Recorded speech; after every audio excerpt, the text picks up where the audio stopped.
Ndichikutambira zvekare pano paTrari 263. Nyaya yandakakubatira muzora nhasi nyaya iyo yakaitika kugokwe kunotungamirwa naChief Chireya. Nyaya yakamira so, pane murume uyo anonzi Garai nesu Mawadza. Garai nesu Mawadza anga akaroora mukadzi anga akambororwa anonzi iye Martha Maraba. After atorana nemunhu uyu vakatanga kugara muarea iyoyo manga makambororwa Martha Maraba. Vachigara vese vachifambidzana vese vanhu avava. Uyu nyakurambwa akarambwa uyu anga achishedzwa nezita rekuti bonus kuvirira. Bonus kuvirira shoko rekurambwa rakamurwadza, haana kuvhuma kurambwa.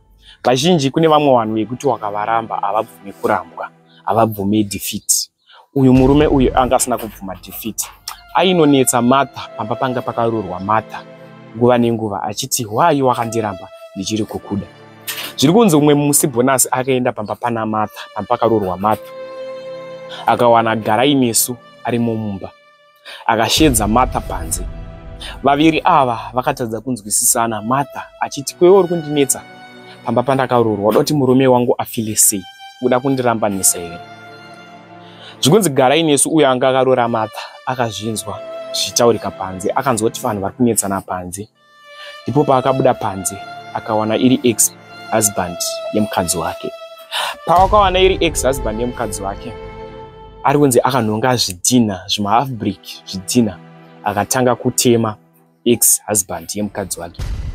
After amutema akamutema kugotsi, apo paari kunzi akawira pasi. Awira pasi, Garai nesu akanhonga demo akamutema nemupinyi wedemo akafira ipapo.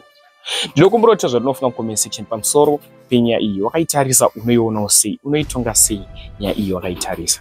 Kutaura kunoku, Garai nesu akapiwa 20 years mujeri. Anodeservere 20 years mujeri munhu uyu ainetserwa mukadzi wake waanga akaroora, asi inenge iri ngozi yaunenge wazvipinzira wega mumusha. Subscribe pa this YouTube channel mahara. Uyezve likes enyu anobatsira kuti video rinenge richifamba kune avo vanenge vasati vaona this video. Much love.